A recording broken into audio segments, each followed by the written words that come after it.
Photography for me is all about the power of the print. In my case, as a specialist polar photographer, that's usually the Arctic or Antarctic. When I'm back in the studio, my goal is to translate the raw images that I captured in the field into my final vision and the print. The print is really my legacy. And importantly, I never really feel like I've finished with the photograph until I've made a print. You know, what's important with printing paper is that you find something that works for your particular type of photograph.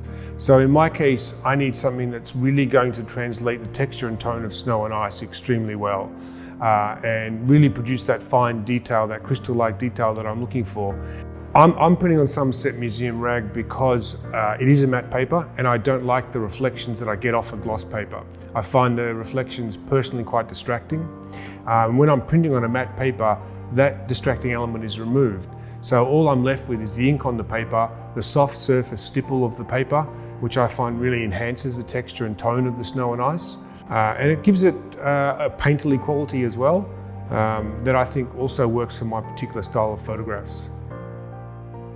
This print of an Arctic fox in winter was photographed in Svalbard, and it was blizzarding, freezing cold, minus 30 degrees. And the fox had almost completely disappeared on the hillside. So I hiked up to the fox. It stayed. I was able to photograph it, and there's a lot of very fine textural detail in the fur of the fox that's beautifully translated in the print on museum rag paper. And there's a soft, ethereal nature to the light. And there's a story here that, as you look, you see more and more in the print, and more is revealed in the gentle highlights. I want to print my work because the print is permanent and it's not really real until I've made a print. I mean, up until that point in time, it's just ones and zeros on a hard drive. And when I'm gone, I want my legacy to be the print.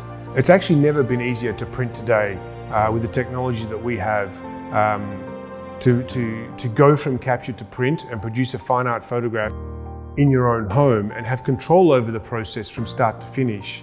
I find that when I actually put ink on paper, for me, that's when the photograph actually starts to come to life. It feels real to me. That's why I need to put it on paper.